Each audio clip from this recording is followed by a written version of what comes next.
Antimatter particles are identical to particles of matter, but with an opposite charge. Although it may sound like science fiction, but antimatter is indeed real. British physicist Paul Dirac realized in 1928 that the negatively charged electron should have an opposing partner with a positive charge. These positive electrons or positrons were discovered a few years later by physicist Carl Anderson at the California Institute of Technology. The positron, which is the antiparticle of the electron, was discovered by Carl D. Anderson in 1932. Matter is formed from particles. The opposite of a particle is called an antiparticle. Antimatter particles are essentially mirror images of their corresponding matter particles with opposite electrical charges. For example, the antimatter counterpart of a negatively charged electron is the positively charged positron. Similarly, the antimatter counterpart of a proton, which is positively charged, is the antiproton, which is negatively charged. Thus, antimatter and matter particles have an equivalent mass but differ in properties like charge and spin. Each subatomic particle in matter has its own corresponding antiparticle.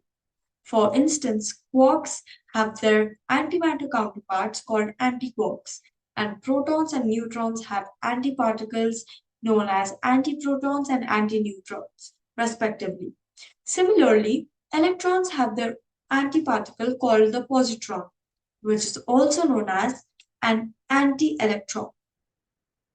These antiparticles have opposite properties such as charge compared to their corresponding particles in matter. Additionally, some particles like neutrinos are believed to be their own antiparticles, meaning they are their own mirror image. Neutrinos, nearly massless particles that rarely interact with matter, have no charge.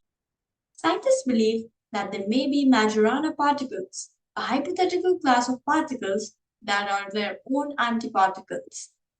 This concept is still being explored in particle physics and adds another layer of intrigue to the study of matter and antimatter.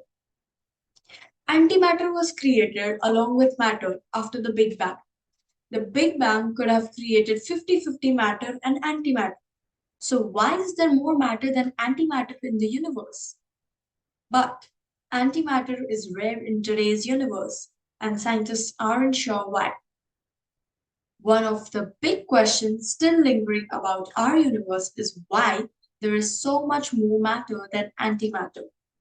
It is still not clear why there is so much more matter than antimatter in our universe, but CP violation has been proposed, a potential explanation of this asymmetry. CP violation, a phenomena suggesting that shortly after the Big Bang, more matter particles were created than antimatter particles, led to an initial imbalance favoring matter. As the universe underwent processes during its early stages, the slight excess of matter over antimatter allowed matter to dominate, resulting in annihilation, events where matter prevailed. Despite ongoing studies to uncover the precise mechanisms behind CP violation experiments at the particle colliders and observations of cosmic phenomena are crucial steps toward unraveling the mystery of why there's more matter than antimatter in the universe. We know that matter greatly outnumbers antimatter. Otherwise, we would see annihilation and witness gamma rays. Particle and antiparticle pairs are made when there's a lot of energy gathered in one place. This happens because of Einstein's formula, E equal to mc squared, which tells us that energy and mass are linked. So, with enough energy, like what's produced in a particle accelerator, such as PEP2 used in the Barber experiment, the energy can change into mass, creating a pair of particles and antiparticles. In 1995, an experiment at CERN succeeded in bringing together antiproton and positron clouds and briefly forming the simplest antimatter atoms. Anti-hydrogen atoms. Scientists have not only created individual antiparticles but have also produced anti-elements and anti-atoms by combining antiprotons and positrons. The absence of gamma rays from our own galaxy suggests the nearest anti-star must be at 10 light years away, with no more than one star in 10,000 being made from antimatter. Physicists at RHIC detected heaviest antimatter by colliding ions of gold into each other nearly at speed of light. The resulting energy from the collision creates conditions similar to those that were present in the Big Bang. The resultant conditions then create quarks and antiquarks, which are the fundamental particles of protons, neutrons, antiprotons, and antineutrons. While scientists have yet to discover the large scale regions of antimatter in the universe, they have been successful in producing and studying antiparticles in laboratories.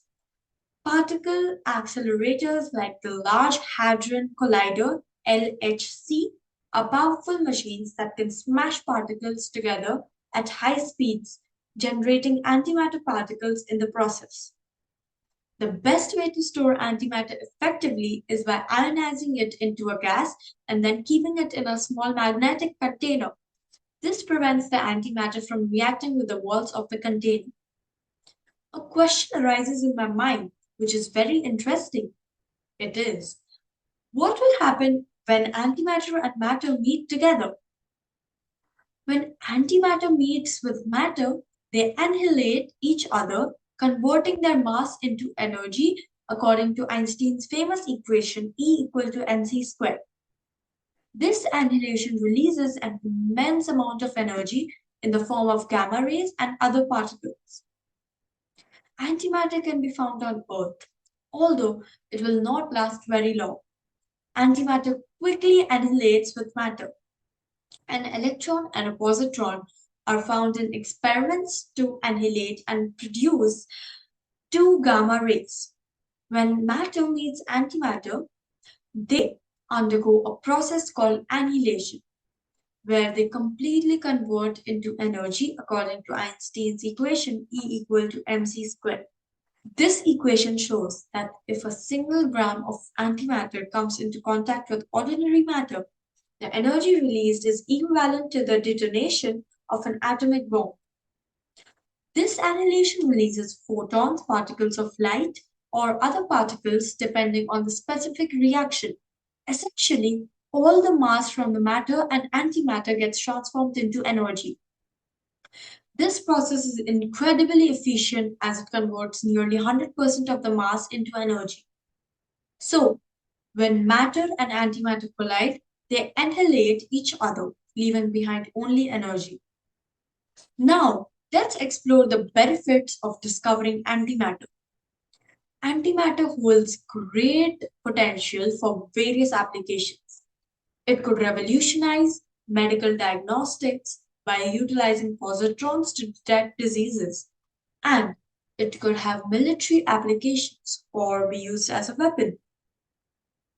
Antiprotons have potential in propulsion technology for providing direct thrust, energizing propellants, or heating the solid core. However, the main obstacle we face is the difficulty in producing and handling significant amounts of.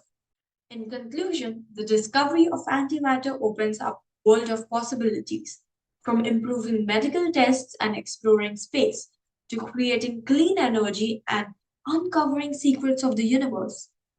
Let's keep developing this discovery to make the world a better place for everyone. Subscribe to learn more about exciting science topics. Thank you.